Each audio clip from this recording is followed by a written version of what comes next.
And welcome back to the Kyle Sutherland Masters Show Preview.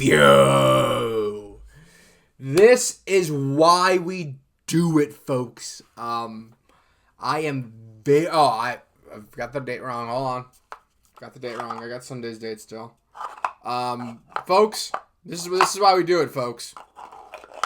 If I was to say, hey, I can only record one show every single year, or a couple shows every single year, it would honestly be Sunday's show after the Masters, to be truthful with you guys. The second show I would rather do every year is the show you're listening to right now. You are listening to the Masters 2026 preview show. And I put a lot of work on this show today, and hopefully we're going to have a good show for you guys today. We're going to go, I have a little bit of a recap. I have a little bit of an outline for you guys. It's going to be a long show. So if you're listening now, you're listening to the first minute. This is probably going to be, this might be a 2-hour podcast if I'm going to be fully honest with you guys today. I have no time limit for myself today. We are talking Masters for as long as I possibly can until it hurts. So we're going to do a little outline. We're going to talk a little club history. We're going to talk a little 2025 recap Masters. And talk about a little bit about Rory's, really his, from the press conference on, kind of some strange vibes. The 2026 look ahead. This beautiful artwork that I have behind me, which is will be my 2026 picks. There is a winner on this board behind me. And then we will finish with my Mount Rushmore of Masters. Now, these are Kyle's Mount Rushmores of Masters. So if you differ, that's okay.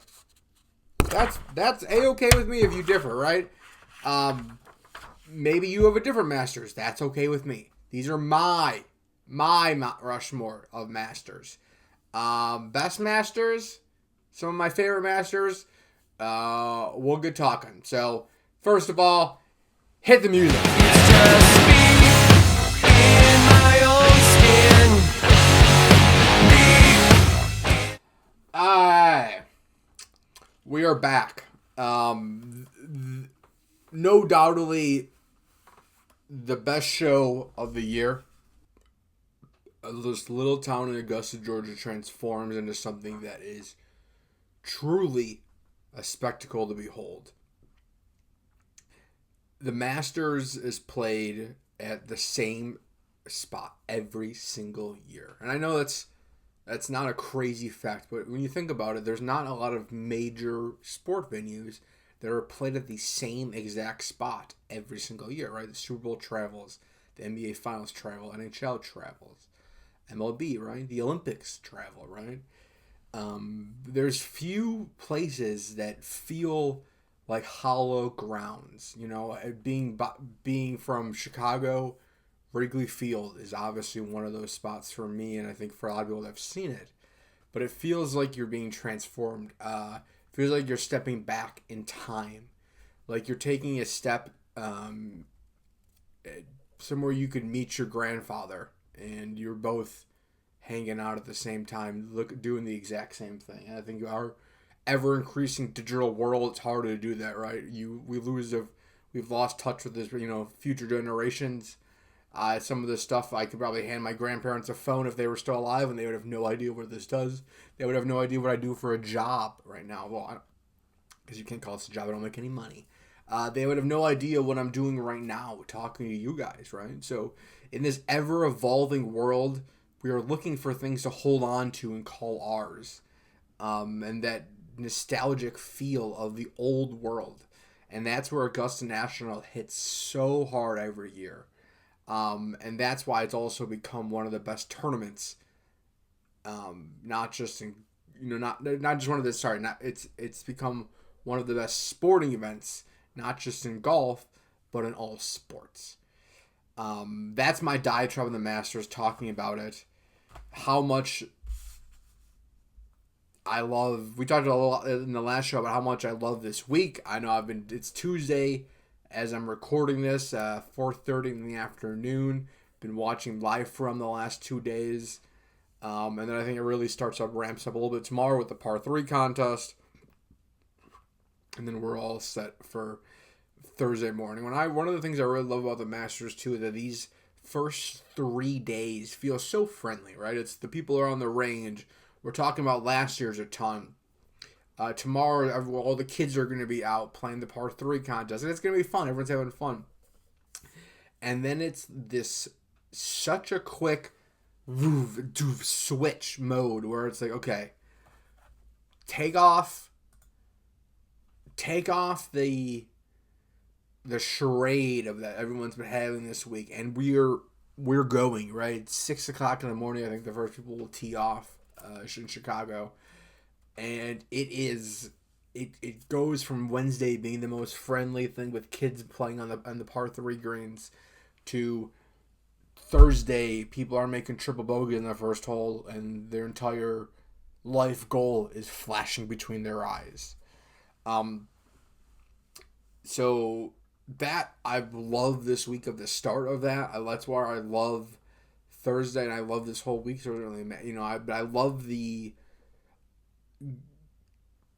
horses are out of the track Thursday kind of vibes where you're, all right, what's everyone's pace at? Who's running? Who's behind pace? Who's slow? Who can we write off for the week, right? And that's the same thing as Friday, right? Who's going to make the cut? Who's going to have a chance to be right at, we figure out where the line's going to be. Maybe we have a good idea where the line's going to be after round 1. And then round 2, it's like, let's find out where everyone else is going to be here on Friday. And we usually get a little drama heading into making the cut. Usually the leaders are kind of cemented going into who's going to be in that final pairing for Saturday. And then Saturday, moving day. I would say one of also a fantastic day at Augusta, because usually you're not winning the Masters on Sunday, but you're for sure going to figure out a way to lose it on Saturday. Now and then Sunday, obviously, no one needs to know what the final round at Augusta, right? That's the rounds that are on YouTube, right? No one's going back to YouTube and watching the first 3 rounds unless it's Tiger's Masters. People are watching final rounds on the Masters. People are watching final round in 7-hour coverage. That's what I watched today.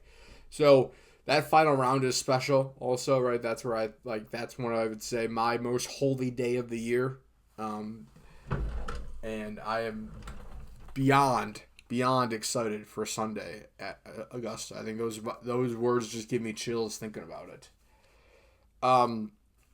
So let's talk a little bit. I watched a couple Masters docs, and I just want to talk, not super long, but I just want to talk history of Augusta National. Like, how did this place start, right? I feel like we all know what Augusta National is. Everyone has heard of Augusta National. Everyone's very aware, but did it just appear?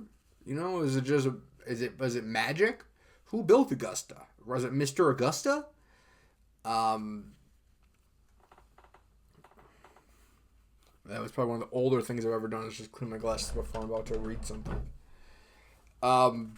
Augusta National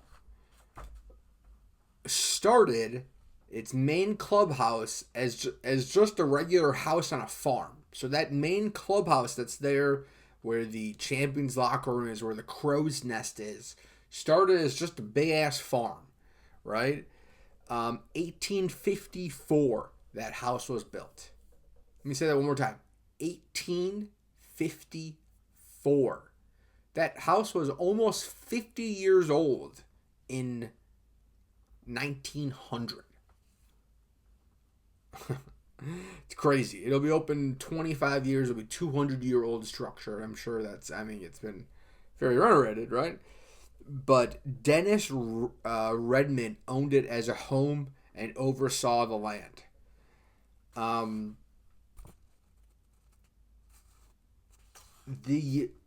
Why it was so different and why it was kind of known in this area at the time, because it was actually the first southern house made exclusively of concrete. All the other houses obviously were made of wood back in the day with a clay mixture. This house was the first southern house to be made entirely with concrete. And that style obviously was a very famous design style, where the big porches. So from that,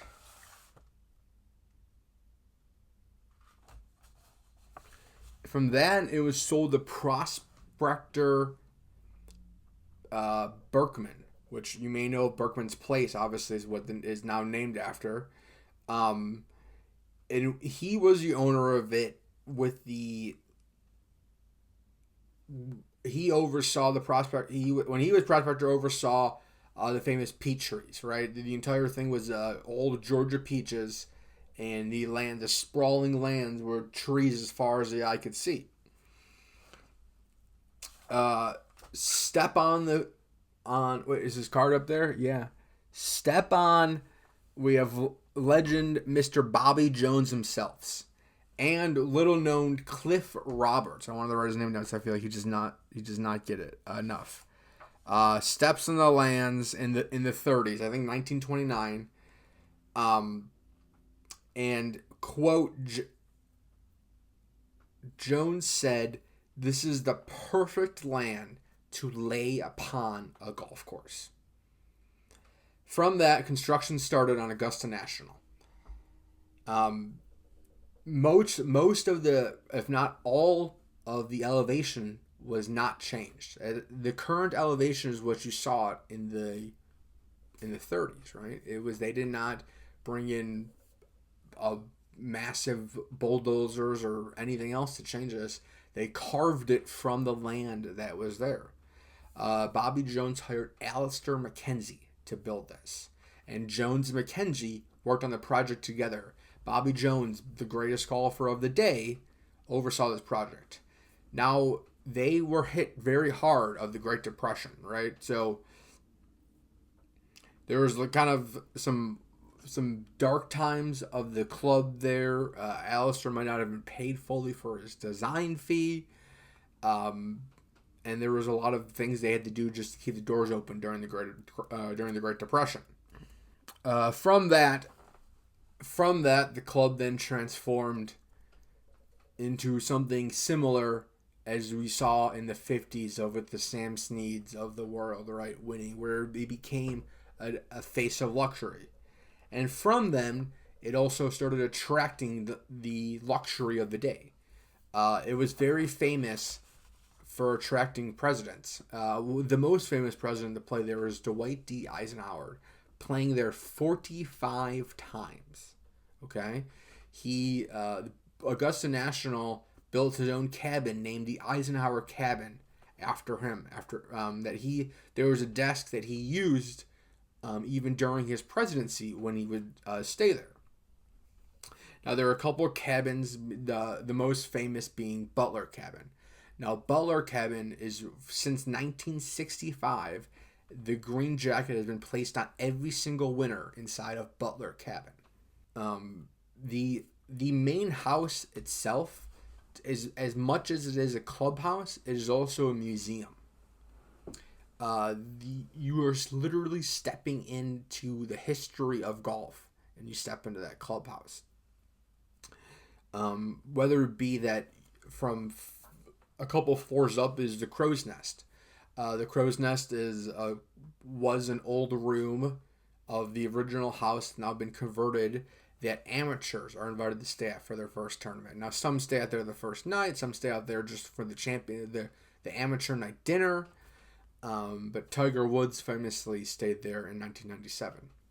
The Crow's Nest, but is the highest point of Augusta National, and largely has remained unchanged, right? I mean, since the early '60s, right, where it is that feels like you're walking in to your grandma's house, and there's not much there, but you are staying where you know that legends themselves have slept, the legends themselves have walked that hollow ground. So it is an honor for any amateur to be invited inside to sleep at the Crow's Nest, and I'm sure obviously most don't do it for the entire week because it's not the most spacious accommodations. But from them, then down to the clubhouse, right, you also have, which is another great part of the club, is every winner after their win has to donates a club to Augusta. So there are wedges from Jack Nicklaus. Tiger Woods' driver in there, and there's about each champion with describing their win, their year, memorializing them as a piece of history. So as much as the clubhouse, it's also a living museum because it's always being added to. There's always new history being wrote on this promised land. The other part of the clubhouse that is, I think, is very cool is that the champion's locker room is in this original clubhouse also, right? When you're a champion, you are invited to there's a separate locker room from you are, right? It's not a big space, so a lot of the guys have to share lockers with other participants, and most of them are, Bobby Jones's locker, Sam Snead's locker. But what they're really interesting about the champions locker room and the crow's nest is that it's just separated by a single doorway.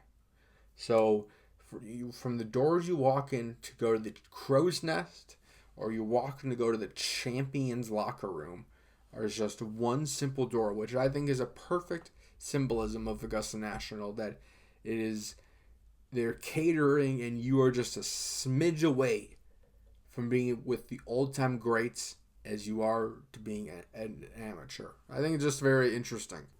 Moving then to the week of the Masters, right? I think that's another reason the history is so cool, because it's not just the day, right? That the week of the tournament is very well known for, honestly, a lot of different things.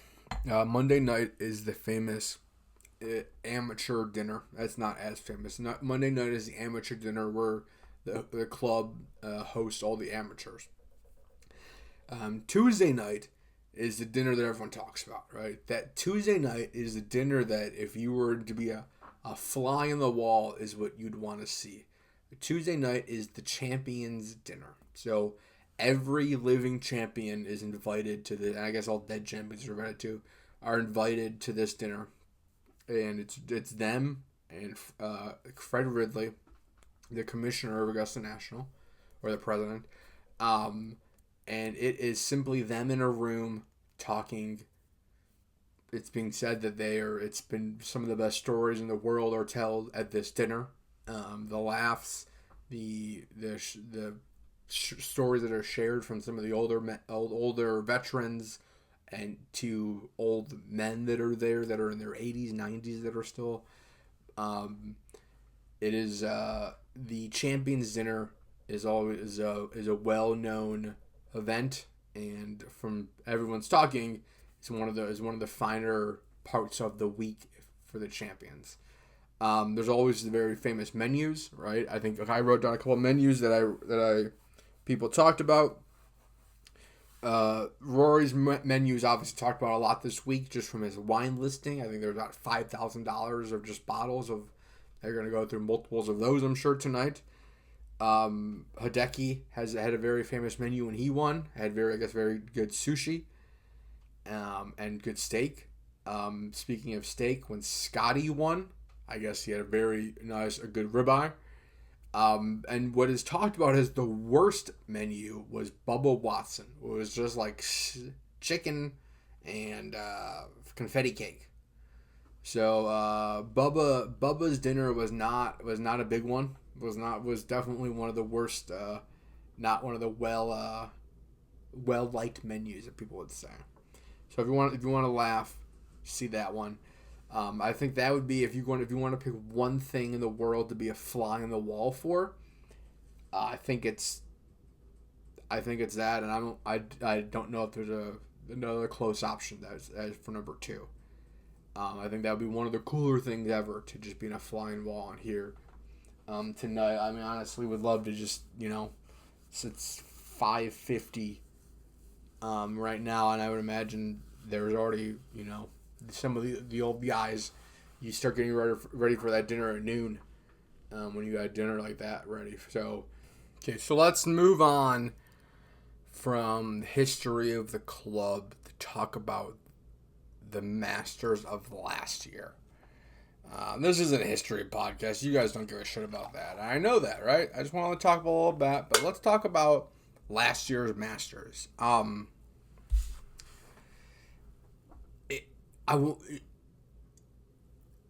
had these same feelings after the Masters last year, but felt like I can sometimes be a prisoner of the moment.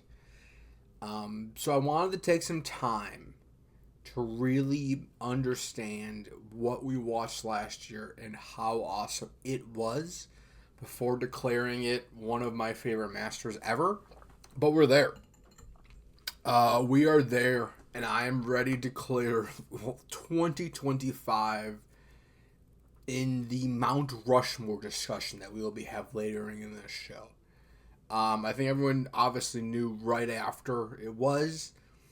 But you want to take some time and really make sure, give it a second watch everything that happened after last year, and really understand and take a dive that what we consumed last year and not kind of be, like I said, a prisoner of the moment. That I think that we can, everyone can especially be that the greatest thing we just saw was the last thing that we saw. And the coolest thing that hasn't happened was the 1986 thing. So last year started out, right? Rory was coming in. Last year starts out, Rory coming in. Coming into form, right? He had won the Players' Championship in a playoff. He played well, I think, in the American Express, maybe, he played well. I think he also won Pebble Beach. So he came into form last year. So I think everyone that liked golf and liked Rory had Rory picked as a favorite coming into last year. Has a little bit of a shaky Thursday, makes a couple doubles, has a fantastic Friday, has a fantastic Saturday, and finds himself shown in the lead on the fourth round. Rory and Bryson showing off, duel versus Liv, versus the guy that was very heavy PGA Tour on his back for all those years. And I rewatched the 2025 final round yesterday. And have just kind of my string of consciousness as we were kind of watching it.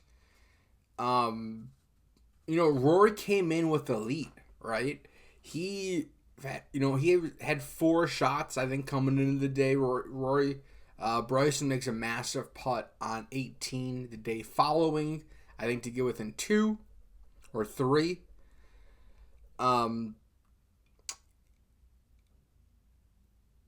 But then Rory starts slow. Rory has a double on the first hole and kind of lets the field kind of catch up to him. And at the start, I had these 2 names written down also. Corey Connors and Ludwig Olberg. You know how much I love to say his name. Corey Connors with a great final round also. Kind of backdoors it sneaky a little bit. Rory calms down a little bit, makes birdie at 3 after his double on 1. So kind of offsetting a little bit. And at this point, we're not even really looking at Justin Rose yet, right? It's Bryson, it's Rory. Rory's kind of running away with us a little bit. And, they start showing Rose that I think he's at 6, he's at 5. Max was getting in there. I think Max was at 5 at one point. Max had a great final round. Bryson dropped then 1 each at 3 and 4, which kind of pulls Bryson out of it a little bit. So Rory this time is going to the 5th hole as a 3-shot lead. Rory makes a great par save on 5 after coming out of the trees. It's starting to, and this is really, I think, where they start kind of mentioning, hey, like, this might be Rory's moment. Like, this may be a Rory day, right? I think everyone was thinking about it, but now he's looking like he might be a 3-4 shot lead coming into back 9 here, and so he makes an easy up and down at 7. Rose has a great shot at 12. Rory then makes birdie at 9. So he's walking to 9, the 9th hole, with a 4-shot lead. I think you're signing up for that in every single tournament you possibly have. And I think he'd sign up for that on Monday morning if he did. So then we come to the 10th hole, which is kind of Rory's boogaboo after 2011, where he fucking hooks one so far left that there's like houses up there that no one even really sees usually on coverage. Smashes one down, 3-wood down 11, makes a nice easy birdie. So it really starting to look like Rory's going to have a nice walk in the park with this. And then it honestly is 11 when it starts to kind of feel like it starts to kind of like, I would say Rory's speeding on the highway at 1,000 miles per hour up until 11. Makes, a couple bad mistakes, but golf mistakes. It seems like at the 11th hole, it starts to set in that how close he's at. He puts his second shot close to the water. I mean, it's on the edge there of the water, about another inch, and it's rolling down there, and he's making double at least. So he gets a great break at 11. Makes par. He kind of goes on autopilot a little bit there. Easy par at 13. Played easy at 13. Literally just, like, they send the coverage, hey, he listened to Jack. He just put it one up on the left side. 2-putt for his par. So he's kind of coming around aiming corner. Oh, sorry, that was a 12. Yeah. He's kind of coming around aiming corner in a trying to make it easy on himself, right? Smashes a drive down there on 13. Maybe it might have been a 3-wood. Smashes a 3-wood, and his 3-wood goes farther than most people's driver. Smashes on 13, hits a layup into 13, and then is when it starts when it starts off. So Rory, remember at this point, when he was on the tee box just 5 minutes ago, had a 3-shot lead. He puts one in the water on 13, misses his putt to make a double. And this is when it starts. This is when the wheels are off, and now we're in for a day. Because from now on, from this part on, which is about the last hour of the 2025 Augusta National Masters, we are in crazy land, right? As soon as he makes that double, from that point forward, it is a crazy golf tournament. Rose hits a perfect shot then at 16, puts him in the lead. Rory's wedge, like I said, at 13 sucks. It seems like he just took his foot off the gas. And then Rose birdies, then I think, so that's Rose birdie 16 and is tied at 14 for the lead with Rory. Rory then, after that, misses the fairway at 14 the next shot, and the wheels are off. He kind of gets up and down, makes a nice bogey, and if you're a Rory McIlroy hater, you are sipping the Kool-Aid right now, because you're thinking this guy just blew his Masters, and he's standing on the 15th tee, and this shit's gone. Hits his shot on 15, that's not great, right? Pulls a little bit left, and has to hit a massive draw just to get to the green. And this is even talking about it right now, like the hairs are standing up because, as Janan says, it's the shot of a lifetime. He takes it and goes all the way around the trees and fucking plops it within 5 feet of the hole. Misses the putt for eagle, which is big. Makes birdie, okay? And this is where, at least momentum-wise, Rory's really back at it, because it seemed like the wheels been falling off for now multiple holes, and the fact that we may be able, like, hey, he just hit a shot that is going to be on a million commercials, because I think in the moment everyone at that shot knew how amazing that shot was. Makes eagle, has a chance to make eagle, misses that to make eagle. Rose has a putt on 18, makes his putt on 18, long putt to get to 11. So Rory's still down. Now they're tied, okay? So now Rory hits a miraculously fantastic wedge shot at 17 to now pull within. Now he's up by 1, and he's up by 1 going into the 18th tee. Right, and the commentators say, literally, I had to make sure I get this right. This was a hard watch on the 18th tee. And they don't even know what's coming, because there are still now 2 holes left of debauchery that is about to unfold in front of their eyes, right? Rory, perfect tee shot, and just puts pushes his wedge, heads left, and just overcuts it, overdraws it, right into the bunker. Crazy miss by him. Gets it up and down, misses his putt, and we are going to a playoff hole. +1 by Bryson. I think +2 or +1 by Rory, +2 by Bryson. Not a great final round for each of them. So as this time, Rose is on the tee box having a chance to get warm during all of this while this hole is going on. So Rose is on there. They even mentioned that he says something that he's trying to hit that shot on 10. He's trying to hit that shot for 18, and then he's working the shot for 10 in case it goes to the second hole. Rory then crushes driver on 18, has a wedge, and just hits this miraculous wedge. Hits the lip, comes back, and just wrestles up to 5 feet. Rose has his putt to win, or putt to make birdie. Misses it probably by an inch. Rory has his putt to win. Caps it off. Rory McIlroy, your 2025 Masters champion. Woo! Woo! That was exhausting. That was exhausting. So Rory wins the 2025 Masters. Throws his putter in the fucking air. And he's off. From then, it gets a little weird from my perspective, right? Rory, even in the clubhouse, has a weird line to Nance and for Ridley, where he said, "What are we going to talk about next year?" It's like, dude, well, who gives a fucking shit? You just won the Masters. You just completed the career Grand Slam. Who gives a shit what we're going to talk about next year? Where I'm here, we're talking about next year. There's shit to talk about. Guess what? Kind of an odd line at that moment. And then in the pressers afterwards, he's kind of like, I don't say he's definitely not going at the media, but he for someone that just completed their career Grand Slam, and which you would think the biggest highlight of life, you'd think he was in a more joyful mood. He felt and felt antagonizing a little bit. It was odd. And I think it continued to be odd for the rest of the year, honestly.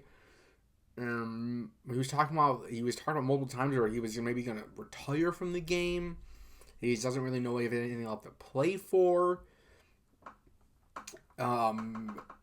Odd post year from Rory, right? Not what you would expect of that round. Even rewatching that round, like, it's just very odd after that, right? No one is telling you how to act when you win, but it's not just how I thought he would handle this last calendar year from that putt going in of what we've seen. Now, obviously, there was the whole Ryder Cup stuff, which he was on the other side, so people are going to, fans, at the end of the day, he's on the other side.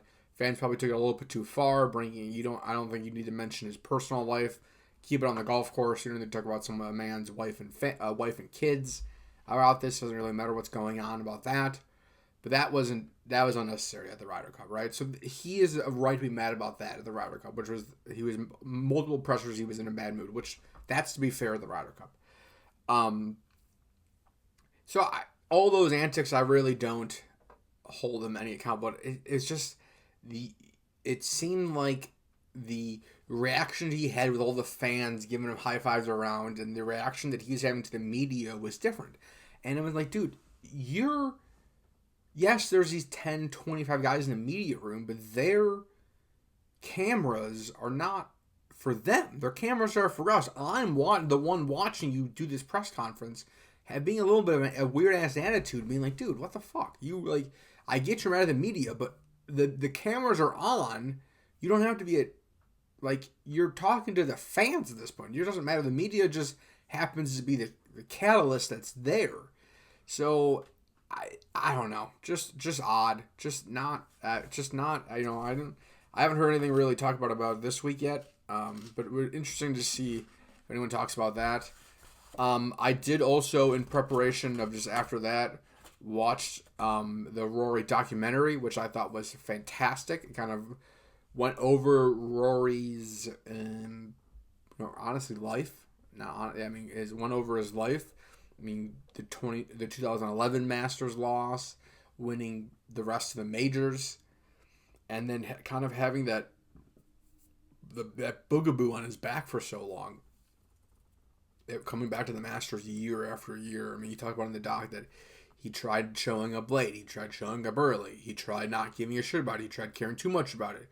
He tried playing the par 3. He tried not playing the par 3. Like, he tried every combination of what finally won. What finally stuck, right? He played the par 3 last year. His daughter made a massive putt on 9, so it seemed like he was in a good headspace finally. But, I mean, he started all of this at such a young age, right? I mean, him and Tiger are very similar in that age where they've been on TV with a golf club in their hand since they've been 2 or 3 years old. And he's hitting balls right in the washing machine on some Irish late night show. One thing I also took away from the doc that was really good, it really seemed like in 2011 how he did, how he took care of himself. I mean, he was a child. He's a child, right? He was a kid. And it seems like how he talks and how he acts right now. I mean, as a 41-year-old, I mean, he's a man right now, right? So, I mean, I think it takes a lot to win at Augusta. They obviously say debuts and children don't win at Augusta. It's a man's golf course, and it's a hard golf course to conquer early in your life, and that one finally. I think it wasn't his caddy. Someone on the thing had a great quote over there. He said, "Failure won't kill you, doubt will," which I loved. Failure won't kill you, doubt will. Doesn't matter if you fail. Get up, dust yourself off. Worrying about failing, letting that consume you, letting the failure paint you and define you, that'll kill you. It'll kill you real fast. And I think Rory, you could tell, was letting that, come to the Masters and it would have that boogaboo on him. Right, and forever, the doubt would creep in, and he would shoot a terrible first day, and he would just be trying to make the weekend. He had that awesome bunker shot, I think 3 years ago, that really kind of cemented, like, hey, that was his best moment ever at Augusta. Until 2025, which I don't think he gives a shit about that bunker shot anymore in 2023 after winning it. So, would like to see more people address. I think Rory's. And maybe he's doing a press conference today or tomorrow, but would like to hear more about what his mood was after and kind of what he was on. He was on a soccer podcast around Christmas time, and talked about it and just talked about how big of an emotional release it was for him, because how difficult it was for all those years, and how much that really came out at that time, and he just was really expressed that how difficult that road was, right? Like I think it's like one of those things, like you're in the forest for a while, you don't know how many trees you're dodging, limbs you're dodging as you're kind of rustling through, until you get out and you kind of walking just with the sun in your eyes, and you're like, holy shit, that was hard. And it seemed like that's a little bit what he was doing, right? So that was really, it was I can't remember what podcast it was, some soccer podcast he was on. But that was really the first time that I really heard him talk about that and mention that part of it, that he was really like woof, that was hard, and woof, I'm glad that's done. So coming in then to 2026. Here we are. Alright, and with that, let's talk about the 2026 Masters, okay? So let's start storylines, kind of some, what we're expecting for this year. And then we're going to get to this beauty right here, people. Take a look at what I've done here. I did an art project, okay? You guys, back in the day when they said you're bad at cutting, look at me now, Mrs. Gelbach. Look at me now. You said I couldn't cut? Okay? So, I tried to write a couple storylines down. I got a little carried away. But there's a couple of that I think we're going to be following this year. I'm interested to see where those come in the next year. And these are going to get, we'll put these right up here, and we'll talk about these each day for each of our recap shows, right? So, number one was Rory playing Freed Up, right? Rory's coming in here every other year talking about how this is his boogaboo, how this is really this tournament really kind of gets at him, eats away at him. It's really hard at him. What's Rory going to look like when he is fully all systems go ahead? I don't know. I mean, I'm very interested to see, to be fully honest with you. What does he look like when he's playing loose? Now, maybe that's not this year, right? Maybe he's not in form this year, but in coming years, what does Rory look like at Augusta National when he's not so worried about having that green jacket on because he knows because he's going to the champions locker room afterwards to go sit down? We've never watched that Rory McIlroy play at Augusta National before, so interested to see how that goes. Interested to see how the live players perform, right? The Rahm, Bryson, Dustin.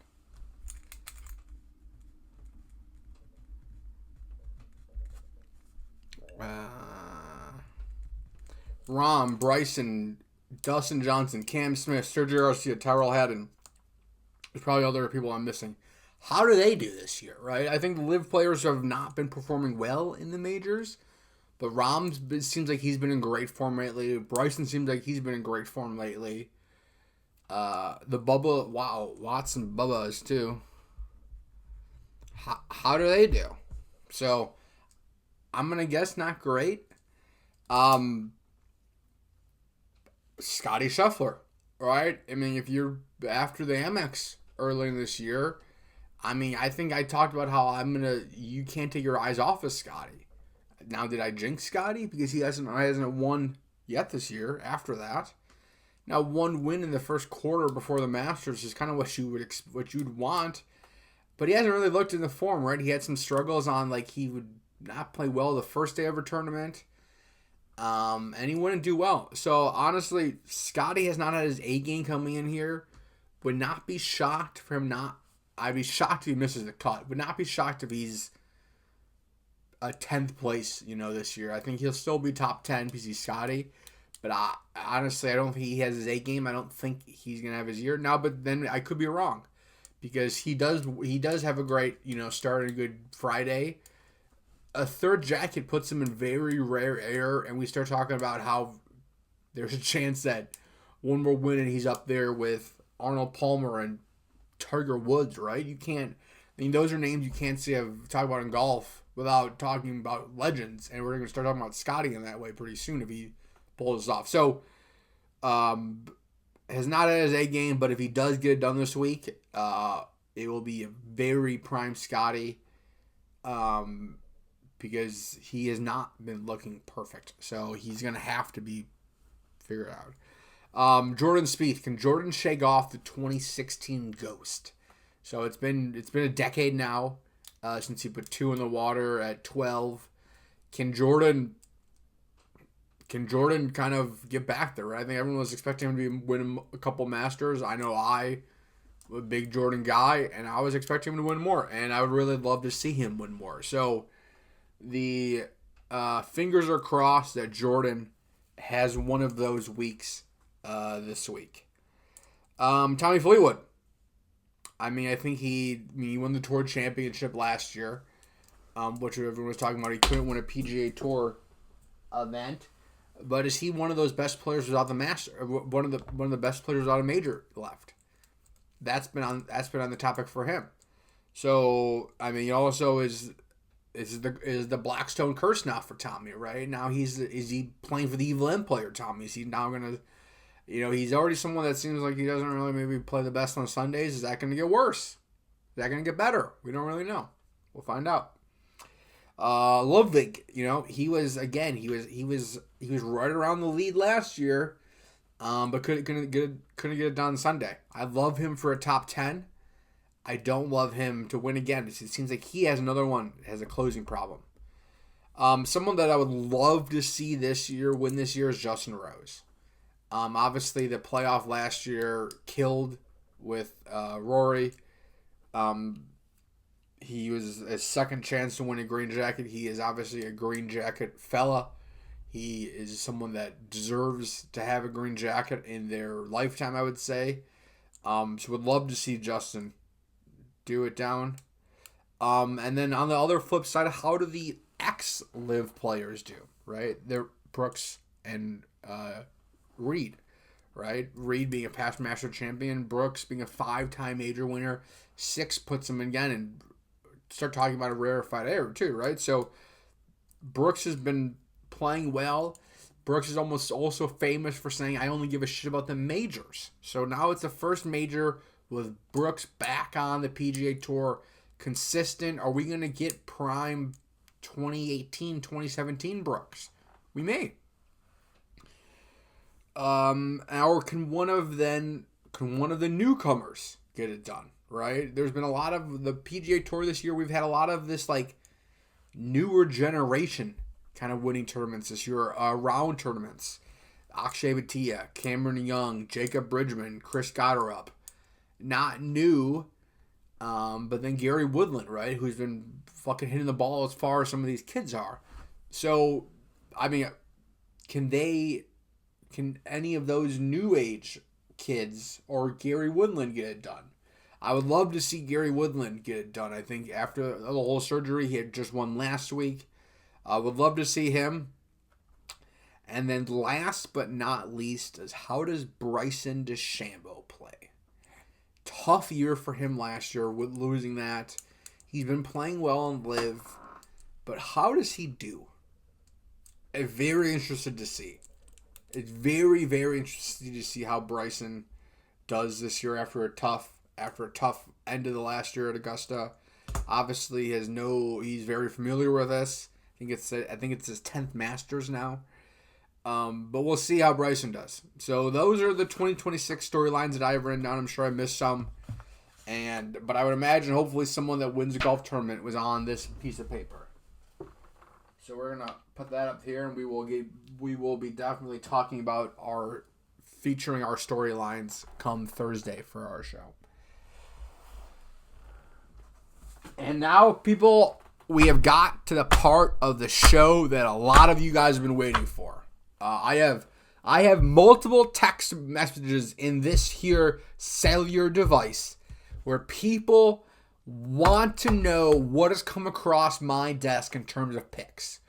Kyle, they say, you're just a genius, a golf analyst. You know golf. This is what you live. I want to know your picks, is what people are telling me right now. And you know what? You deserve them. And here they are, okay? Because I'm a man of the people, okay? Man of the people. And I spent some time, okay? We as a show today, we spent some time doing artwork. Oh, fucking balls. We spent some time. We tried, okay? We tried. So if anyone wants to talk shit about this, then fuck you. Because I tried, okay?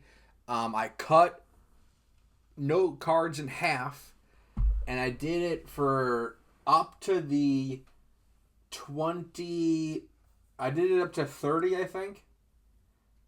I did it up to 30, and after 30, I was very selective in who I had it in here. So there's maybe some guys that aren't in here. Now that I'm pretty sure everyone that's on the board is in the tournament. Like 95% sure.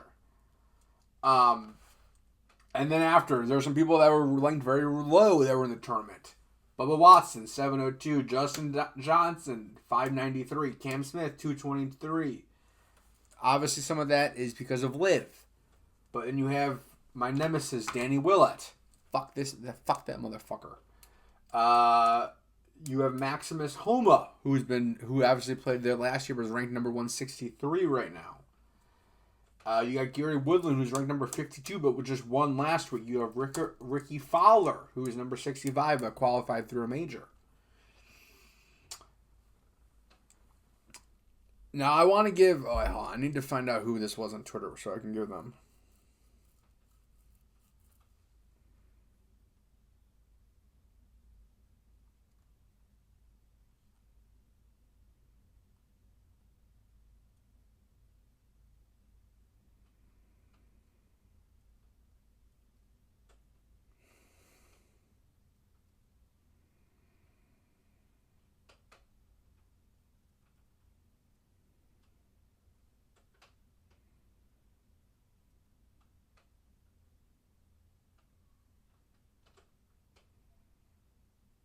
Okay, so shout out Pat Mayo on Twitter at the PME.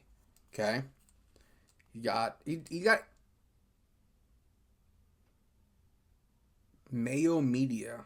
Yeah, well, these guys are following.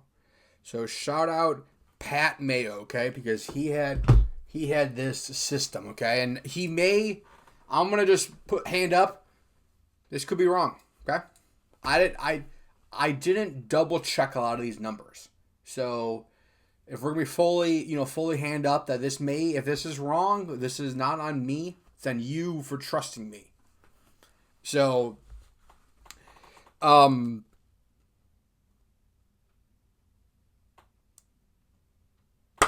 in the last 10 years,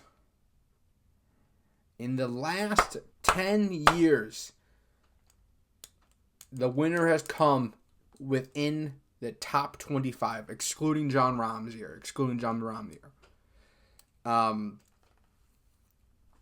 So if you were not in the top 25, according to this, you do not have a chance to win this golf tournament, okay? Rory, in. Take Siwoo out. Okay, we'll put Siwoo over here because Siwoo is one that has a chance. That takes Jordan Spieth out of the tournament.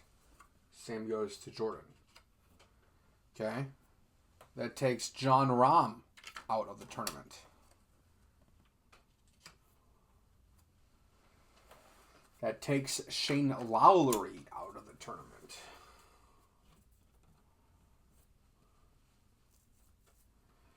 Okay, that then takes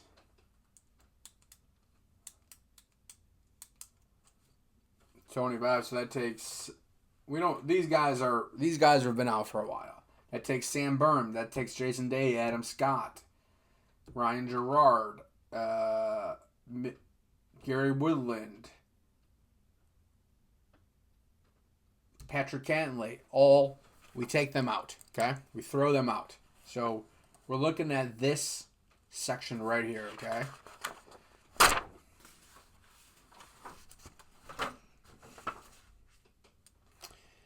Of the last 9 to 10 winners, the only one that's been out of this is Scottie Scheffler, have been between the age of 27 and 36. So let's say one more time. The last 9 of 10 winners have between the ages of 27 and 36 years old. The only person was Scottie Scheffler at 25. So phenoms, right? So from that, Ludwig, gone.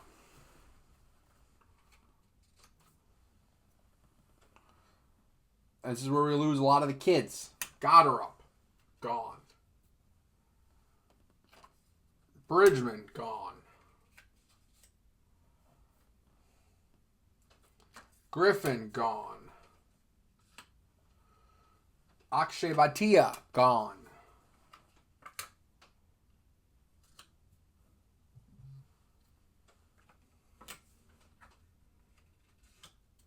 No, fuck me.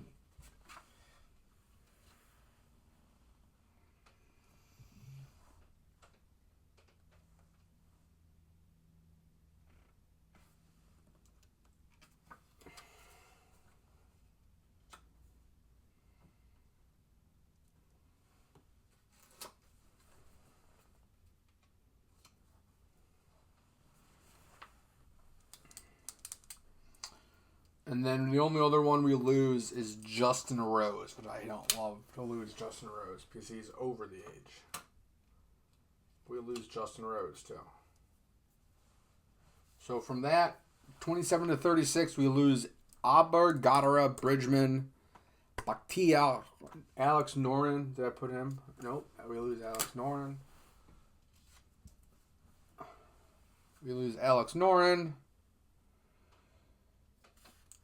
Of that, 0 of the 10 have been debuts, which was Ben Griffin. We also lost Ben Griffin, okay? 9 of the 10 winners had 3+ starts at the Masters also, okay? From that, we lose J.J. Spawn. Okay? So now J.J. See ya.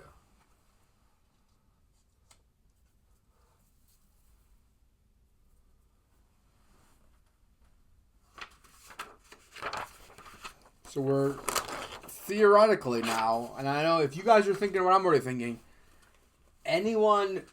Now remember, we're not looking at some of these losers over here. These are people that missed the cut. Those are some of these losers. But there's people that we're going to start saying here, we're going to start rounding out maybe some of the top 10. We can put some parlays together, okay? It is very hard to find your game at the Masters. 10 of the 10 winners have made the last cut. 9 of the 10 have had a top 10 in the last 3. And 9 of the 10 were in the top 10 last year at Augusta. Right? So, theoretically, using this formula, we lose Hideki, Matsuyama,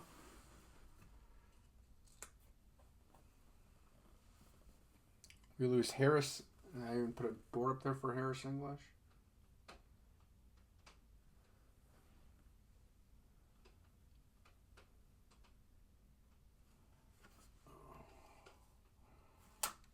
I feel like I did one for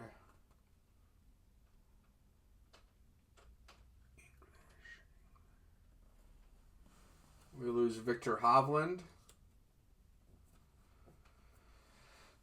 This is the tough one. Nobody finds it at Augusta. We lose Scottie Scheffler.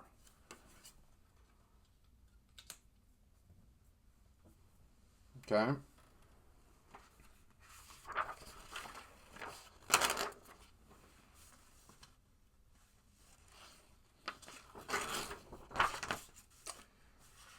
The best indicator of success at Augusta National is how you have done last time. 9 of the 10 winners made the cut last year. 8 of the 10 had a prior top 10 in a major. And 0, besides Scottie, were defending champions, right?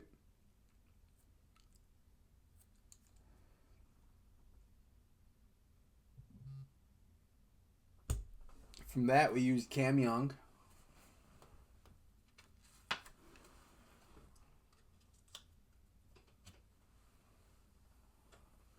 We lose Russell Henley. We lose Big Bob McIntyre.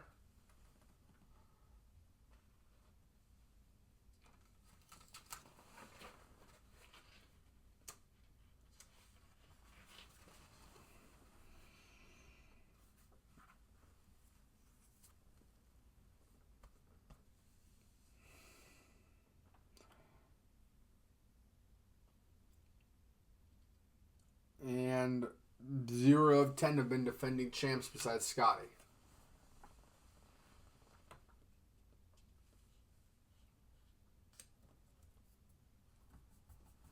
So that takes out Rory.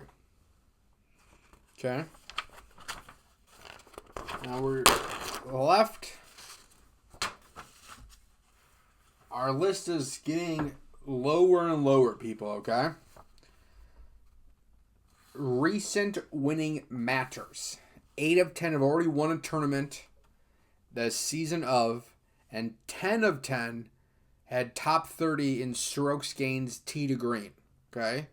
So that's where we lose Justin Thomas.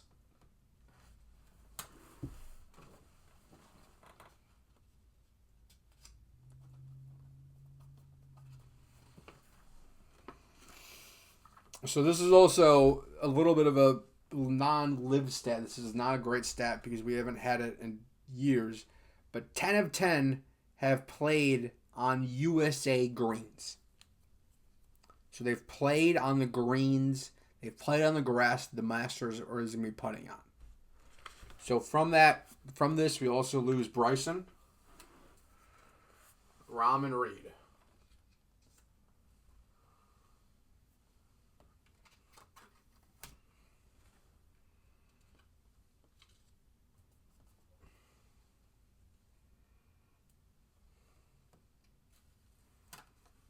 So here are the only people left.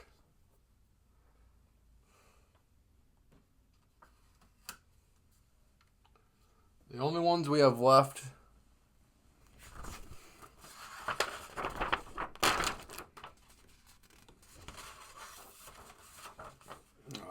at some point I should have took Seb out.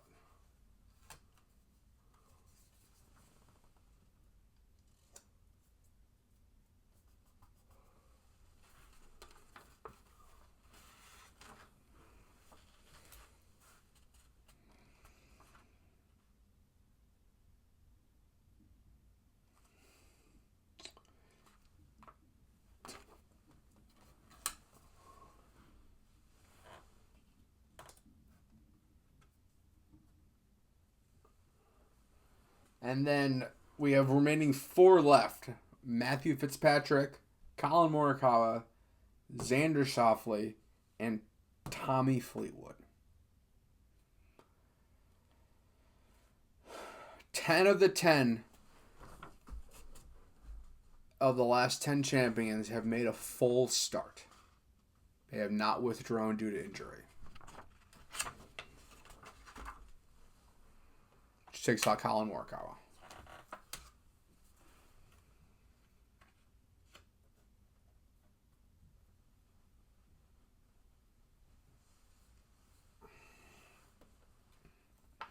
You're left with 3 names.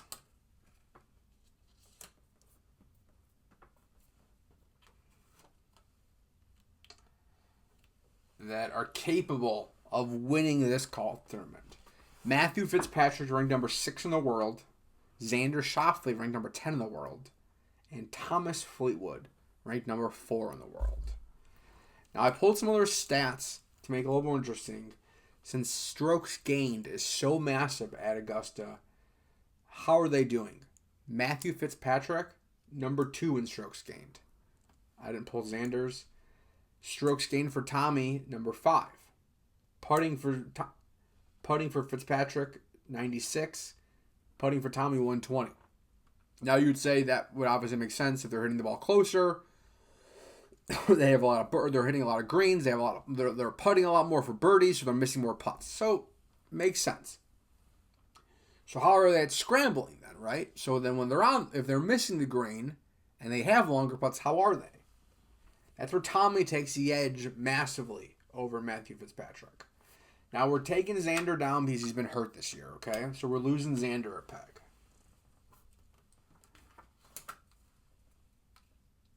My picks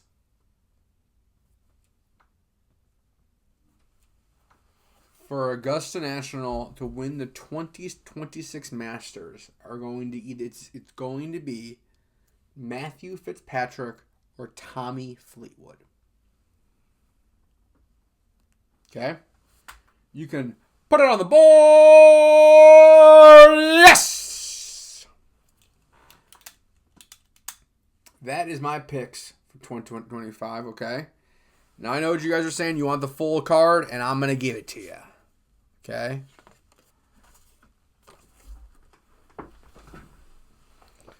Let's pull up our DraftKings to win.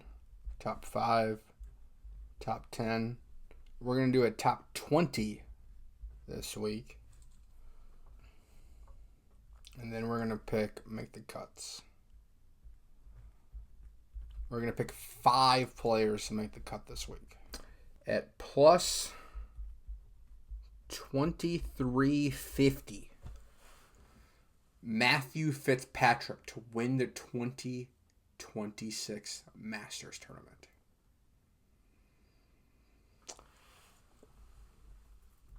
Fleetwood, top 5. Plus 365. I have Brooks Koepka, top 10. Plus 290. And my friend Jordan Spieth.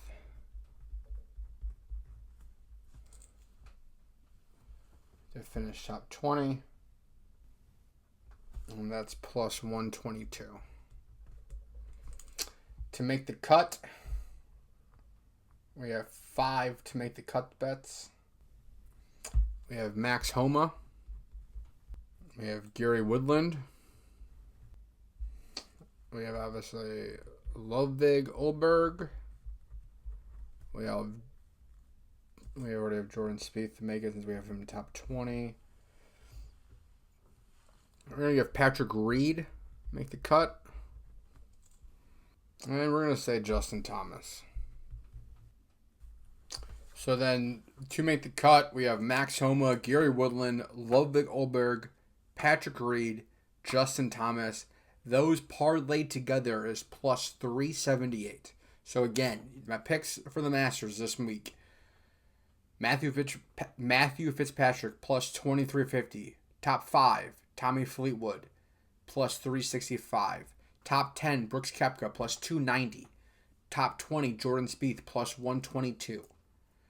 To make the cut, Max Homa, Gary Woodland, Ludvig Åberg, Patrick Reed, and Justin Thomas. Parlaying that for plus 378.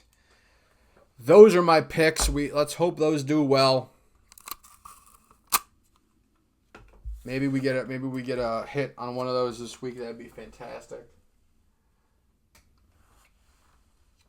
Let's see how those do. So if you want to pick someone that missed the cut, Dustin Johnson, Bubba Watson, Cam Smith, Keegan Bradley, Danny Willett, or Adam Scott.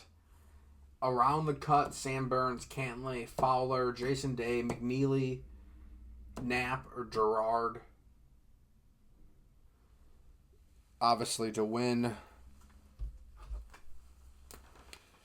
And we'll see. So we'll get rid of some of these guys come Thursday. We can probably get rid of a couple of these guys, and the rest of them, some of them we'll get rid of them Friday. And we'll talk about, hopefully, some of these guys coming into Saturday. We have gone a long time, people. This has been a long show. And we have one topic left. There is one part left. We went through the club history of the Augusta. We talked about the 2025 recap of the Masters. We talked about the picks for this year's Masters. We talked about storylines for this year's Masters. There's one left, and I want to get on paper, because if we have one, I would like to know where it stands. And it's the Mount Rushmore, or the Mount Kyle Moore of Augusta National. And you are now seeing it over here. This is Mount Augustamore, okay? The years of Augusta that we care about are on this thing, okay? And I have a list here, okay, of the greatest, what are considered as the greatest Masters of all time, okay? And there may be some disagreements on this list, and there may be someone's add. Tiger's 97 win. Tiger's 01 win. Jordan's 2015 win. Tiger's 19 win. Jack's final 86 win. Rory's 25 last year. 19. Now these are considered online. Okay, 1954 Snead over Hogan, and 1975 Nicklaus over Weiskopf. So these is Mount Augustamore / Kyle Moore, right? So we're going to take out 54 Snead over Hogan just because I haven't watched it, and I maybe hand up. And the same thing with Nicklaus over Weiskopf. Now, I have watched 86. Okay? I will say that. And what means the most to Kyle? If I was to be stuck on a desert island, if we can only have 4 Masters to be shown for the next generation, okay? The first one that we're showing them on Mount Augustamore is 2019. Tiger's comeback Masters win was my favorite sporting moment I've ever seen, potentially ever, besides maybe the 2016 Cubs. Those two up there, Tiger's comeback Masters win, will go down for me as number 1 on Mount Augustamore. Okay? Number 2 on that list is Tiger's first one in 1997. Okay? Now, I was young. I was a young 5 years old. But that win is the reason I'm doing this right now. Tiger coming into golf and what he's done to the sport of golf is what makes that such a major one in my life, in most golfing people's life right now.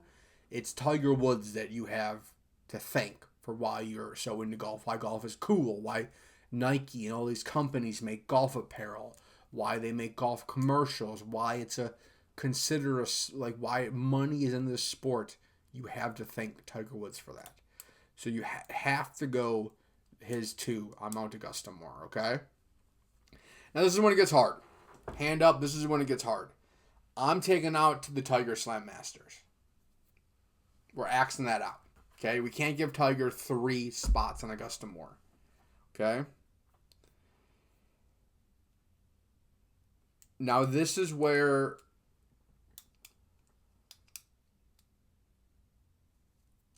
it is mine. So I would say, I'm just going to say 86 should be in there. Okay? We're just going to put that out there. 86 should be in there. I don't have a large connection to 1986. I was negative 7 years old. My dad was not a major Jack Nicklaus fan, nor my grandpa was. It's not like I grew up being told in stories of the Golden Bear. It's stuff that I've taught myself now going back now. Love it. Awesome. Great Masters. If we're talking about from a Masters historian standpoint, greatest Masters of all time, 86 has to be up there. But if we're talking, this is Kyle's Mount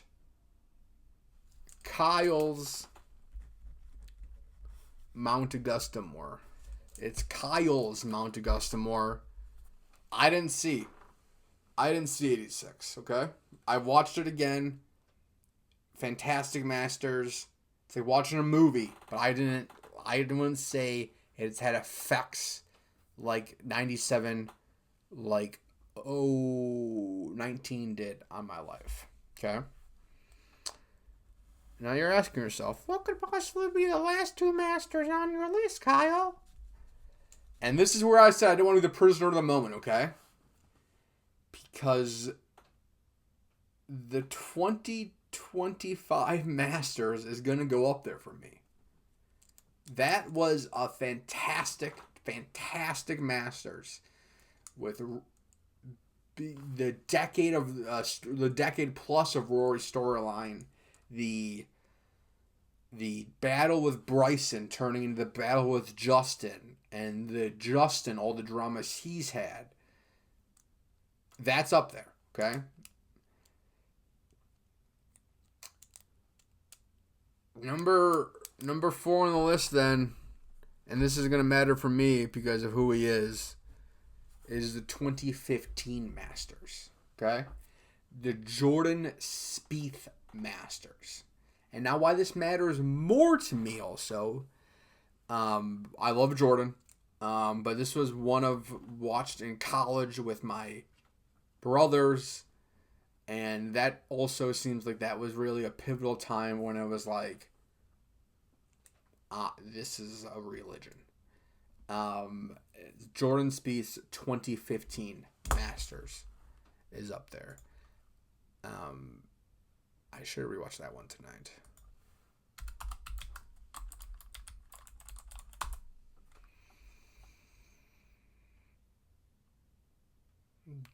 That was like Jordan beat Justin Rose by 4 strokes. 18 under to win the Masters. Almost record-setting pace by Jordan at that time. Dustin got it on a bullshit October Master or November Masters because of COVID. Doesn't count for the record book. But those are and then obviously Jordan of, the 2016 collapse, and then we are on the ascend back to Jordan land. Would love to see Jordan get one. Jordan's the 26 Masters of Jordan dominates it in awesome fashion. Might have a chance to make Augustamore also. So that is Kyle's Mount Augustamore. People, that was all the shit I had. That was a long show. If anyone has made it through this entire Masters preview show, I appreciate you. I probably damn near love you. Because if you've listened to me talk for roughly an hour 45, you probably have something wrong with you mentally. Just going to go ahead and throw that out there. So I understand. I'm friends of the mentally insane because I am one of them. So you are amongst friends. If you have taken an hour and a half of me in, know that it's probably what it's like to sit in a mental institution and listen to someone blabber at them for you. So, now you know what it feels like. So appreciate that. Thank you everyone that watch. You were watching this on Wednesday. We will be live. We will not, I keep saying live. We will not be live. We will have a show Thursday, Friday, Saturday, and Sunday of this Masters week. Please enjoy the first round, and we will see you after that. Thank you very much, and have a happy Masters week.